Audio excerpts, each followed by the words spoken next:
सभी विद्यार्थियों का SV academy children academy Rawla के ऑनलाइन प्लेटफॉर्म पे आपका स्वागत है।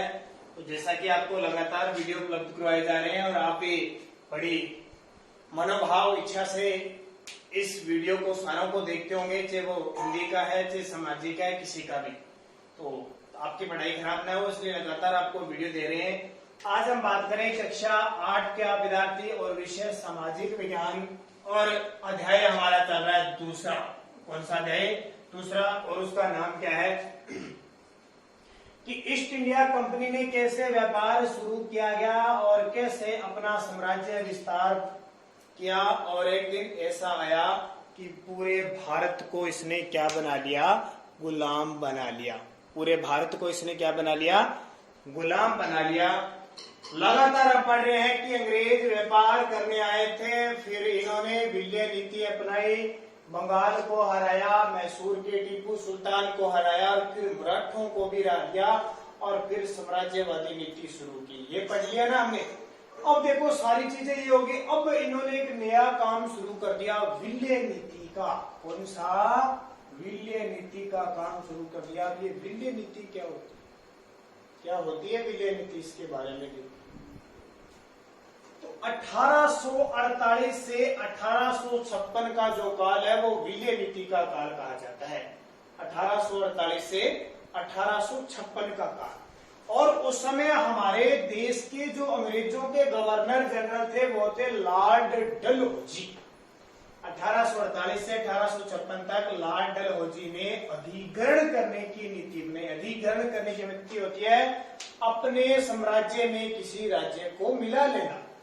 इस नीति को विलय नीति कहते हैं। अपने साम्राज्य में मिलाना, मिलाना, विलय करना, विलय नीति होगी। अब ये विलय नीति करते कैसे थे अपने साम्राज्य में? तो देखो, किसी शासक, किसी अपने भारत में राज्य बहुत है, उन राज्य के अलग अलग शासक थे। जैसे नाम सुना आपने झांसी की रानी, नाम सुना? किसी शासक की निसंतान मृत्यु हो जाए। निसंतान का मतलब उसके कोई संतान नहीं हो, मृत्यु होती थी, तो उस राज्य को अंग्रेज अपने साम्राज्य में मिला लेते थे। अगर किसी राजा की निसंतान मृत्यु होती थी तो ये जो गवर्नर जनरल था डलहौजी, इसने कौन सी नीति बनाई? विलय नीति बनाई। और उन राज्यों को क्या कर लिया? इसने अपने साम्राज्य में मिला लिया। अब कुछ ऐसी साम्राज्य है, कुछ ऐसे सिद्धांत जिनको इन्होंने मिलाया। सबसे पहले इन्होंने सतारा को मिलाया 1848। देखो 1848 से 1856 तक मिलती है। सतारा को 1848 में, संबलपुर को 1850 में, उदयपुर को 1852 में, नागपुर को 1853 में, झांसी 1854 में। झांसी कौन सी है? झांसी की रानी लक्ष्मीबाई। तो झांसी के रानी लक्ष्मीबाई का पति था, उसके कोई संतान नहीं थी, तो झांसी की रानी लक्ष्मीबाई ने क्या किया? एक दत्तक पुत्र लिया, लेकिन अंग्रेजों ने इसके साम्राज्य को मिला लिया और फिर झांसी की रानी अंग्रेजों के साथ लड़ती है।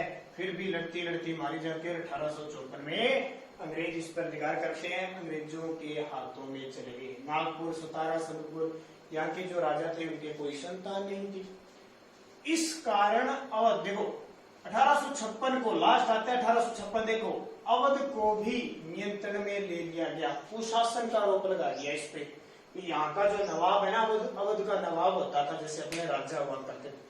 अवध के नवाब पर कुशासन का आरोप लगा दिया भी अच्छा शासक नहीं है, अच्छा राजपाट नहीं करता है, जनता के लिए अच्छा काम नहीं करता है। तो अंग्रेजों ने क्या किया? उस पे कुशासन का आरोप भी, अच्छा शासन नहीं चला रहा है, इसका विरोध करते हुए 1856 को अवध को भी क्या कर लिया? अंग्रेजी साम्राज्य में मिला लिया। इस कारण अवध के लोग 1857 के विद्रोह में शामिल हुए। 1857 की क्रांति हुई थी ना, उसमें शामिल हुए। अब देखो नए शासन की स्थापना। अब धीरे धीरे क्या हुआ? सारी चीजों को अपने साम्राज्य में मिलाते गए अंग्रेज और नए शासन की स्थापना हुई। गवर्नर जनरल वारेन हेस्टिंग्स 1773 से 1785 तक शासक बना। उन बहुत सारे महत्वपूर्ण व्यक्तियों में से था ये, जिन्होंने कंपनी की ताकत फैलाने में अहम भूमिका अदा की थी। कंपनी की ताकत फैलाने में अहम भूमिका, लोगों पे अत्याचार करना, यानी सब कुछ कोई भी कसर नहीं छोड़ी भारतीय लोगों पर अत्याचार करने की। बस एक ही टारगेट था, जो ईस्ट इंडिया कंपनी थी उसको मजबूत करना।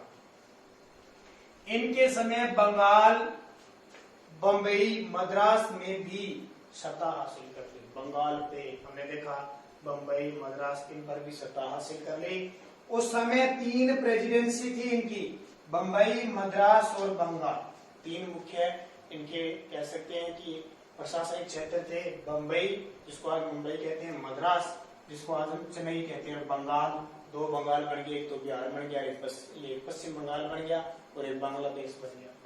इसके कई प्रशासनिक सुधार भी किए, खास करके न्याय की जो व्यवस्था थी इसकी बहुत ही। बाद में इसको क्या किया गया कि इस पर आरोप लगा दिया और इस पर महाभियोग लगा था बाद में। अब देखो इन्होंने क्या धीरे धीरे अपना राज स्टार्ट कर दिया और अंग्रेजों का, इंग्लैंड का जो इनकी सरकार के राज थे वो भारत में राज लाने शुरू हो गए। तो 1772 में एक नई न्याय व्यवस्था की गई। 1772 में एक नई न्याय व्यवस्था की गई। इसके तहत हर जिले में 2 अदालत होगी। इसके तहत जो जिला होता है ना, हर जिले में क्या होगी, 2 अदालत होगी। कौन कौन सी? एक तो फौजदारी और दूसरी दीवानी। कौन कौन सी? एक तो फौजदारी और दूसरी दीवानी अदालतें। ठीक है, फौजदारी में, दीवानी में जो पैसे वगैरह का जो मामला होता है, फौजदारी में चोरी डकैती वगैरह ये मामला होता है। दीवानी अदालतों के मुखिया यूरोपियन जिला कलेक्टर होते थे। जो दीवानी अदालतें होते थे इनका मुखिया कौन था? यूरोपियन का मतलब होता है अंग्रेजों का जिला कलेक्टर होता था। अंग्रेजों का जो कलेक्टर होगा वो होगा। मौलवी व हिंदू पंडित उनके लिए भारतीय कानूनों की व्याख्या करते थे। मौलवी व हिंदू पंडित होते थे। अब जो अंग्रेज थे उनको तो हमारे कानून पता नहीं था भारत के, तो जैसे मुसलमानों के मौलवी और भारत के हिंदू जो पंडित होते थे वो क्या करते थे, भारतीय कानून की व्याख्या करते थे। उन्हें बताते थे कि इस अपराध के लिए ये सजा है, इस अपराध के लिए ये सजा है। फिर उसी हिसाब से जो यूरोपियन कलेक्टर होता था वो सजा देता था। फौजदारी अदालतें भी काजी और मुफ्ती के ही अंतर्गत थी। फौजदारी अदालतें किसके थी? काजी और मुफ्ती। ठीक है, लेकिन वे भी कलेक्टर की निगरानी में काम करते थे। ठीक है, सर्वोसर्वे कौन था? कलेक्टर था। कलेक्टर की निगरानी में काम करते। अब शब्द है काजी। काजी क्या होता है? एक न्यायाधीश होता है। काजी क्या होता है? न्यायाधीश होता है। मुफ्ती, मुफ्ती क्या होता है? मुस्लिम समुदाय का एक ऐसा न्यायविद जिसमें मुसलमान समाज के न्याय लिखा होता है। और ये काजी इसी मुफ्ती के जो कानून बनाए होते हैं उसके तहत ये क्या करता है? न्याय करता है। अब देखो समस्या ये थी कि अलग अलग ब्राह्मण पंडित थे, अलग अलग उनके कानून थे, अलग अलग, सारे कानूनों की सजा दे नहीं सकते। तो ब्राह्मण पंडित धर्मशास्त्र की अलग अलग हिसाब के कानून को खत्म करके समरूपता लाने के लिए 1775 में 11 पंडितों को भारतीय कानून का संकलन तैयार करने का काम सौंपा। यहाँ अलग अलग पंडितों, अलग अलग ब्राह्मणों, आपके नियम अलग अलग है, कानून अलग अलग हैं, तो हम किस कानून को माने, कौन सा तरीका अपनाए? इसलिए इन्होंने क्या किया, 1775 में 11 टॉप जो सर्वश्रेष्ठ कोटि के होते हैं 11 पंडितों को भारतीय कानून का एक संकलन करने को कहा कि आप सबका निचोड़ करके एक संकलन तैयार करो, फिर हम उसके तहत नियम बनाएंगे। अब तैयार कर दिया, या तो वो संस्कृत में करेंगे या फिर किस में करेंगे? हिंदी में करेंगे। इस कारण एनबी हाल हेड ने इसका अंग्रेजी अनुवाद किया। इस संकलन का अंग्रेजी अनुवाद किसने किया? एन बी हाल हेड ने इसका क्या कर दिया? अंग्रेजी अनुवाद कर दिया। यहां तक बात आपके समझ में आ गई? आगे देखो, अपनी किताब में साथ साथ में देखते रहना ताकि आपको समझ में आ जाए, क्योंकि कुछ लाइनें मैं छोड़ रहा हूं जो इंपॉर्टेंट महत्वपूर्ण बातें हैं उनकी हम चर्चा कर रहे हैं।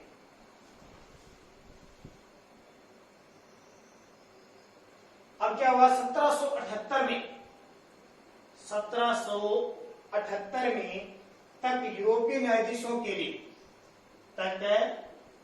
यूरोपीय न्यायाधीशों मतलब अंग्रेजों के न्यायाधीश, यूरोपीय न्यायाधीशों के लिए मुस्लिम कानूनों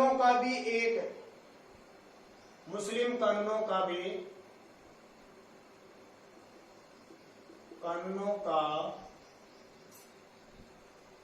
भी एक संहिता तैयार की कर ली गई, कर्णों का भी एक संहिता तैयार कर ली गई। ठीक है, जैसे हिंदुओं के लिए कानून बनाया था ना, कौन सा, भारतीय कानून का एक संकल्प, उसी प्रकार मुसलमानों का भी अलग से बन गया। 1773 के रेगुलेटिंग एक्ट के तहत सर्वोच्च न्यायालय की, एक नए सर्वोच्च न्यायालय की स्थापना हुई। सर्वोच्च न्यायालय की स्थापना हुई। ठीक है, 1773 का एक एक्ट बना था, एक कानून बना, उसके तहत एक क्या बना दिया, सर्वोच्च न्यायालय बना दिया। ख्याल रखना इसके अंदर में। इसके अलावा अपीलीय अदालत भी बना दी गई, जैसे सदर निजामत अदालत। सदर निजामत अदालत एक अपीलीय अदालत, अपीलीय अदालत। ठीक है, उसके बाद में क्या हो गया, भारतीय जिले में कलेक्टर सबसे बड़ा ओहदा होता था। भारतीय जिले में कलेक्टर सबसे बड़ा, ओहदा का मतलब होता है सबसे बड़ा पद होता था। ओहदा यानी जो जिले होते थे उसमें कलेक्टर होता है, वो सबसे बड़ा ओहदा होता था। ठीक है, अब इस कलेक्टर का काम क्या होता था, लगान इकट्ठा करना, कर इकट्ठा करना, कर भूमि लगान वसूलना। ठीक है, ये सारे काम होते थे। जिले में शांति व्यवस्था बनाए रखना, जिले में शांति व्यवस्था बनाए रखना, ये सारे काम किसके होते थे, कलेक्टर के होते थे। कानून व्यवस्था का सब काम कलेक्टर करता था। और सत्ता अलग अलग पुरानी सत्ताओं, और ज्यादातर जो कलेक्टर होते थे वो कौन से होते, अंग्रेजों के कलेक्टर होते थे। तो मनमानी किसकी चलती थी, सबकी सब कलेक्टरों की चलती थी। ये आखिर इंपॉर्टेंट। अब आगे हम कल एक वीडियो में और पढ़ेंगे, इसका सारा निष्कर्ष क्या निकलता है, क्या चीज थी, कैसे दक्षिण अफ्रीका में दास व्यापार वगैरह चला था। तो इसको बढ़िया तरीके से पढ़ लेना। आपको पहले पार्ट के क्वेश्चन करवा चुका हूं, अब ये जो दूसरा पार्ट है उसकी क्वेश्चन भी हम बढ़िया तरीके से कर लेंगे। जैसे कल पूरा हो जाएगा हमारा अगले वीडियो में, और इसके अगले में अपन प्रश्न उत्तर करेंगे। तो इसको एक बार किताब में से पढ़ लिया करो, ताकि जो मैं पढ़ा रहा हूँ आपकी बातें समझ में आ जाएगी। एक बार समझ में आ जाएगी तो उसके बाद में आप आसान से प्रश्न उत्तरों को सही सही कर सकोगे।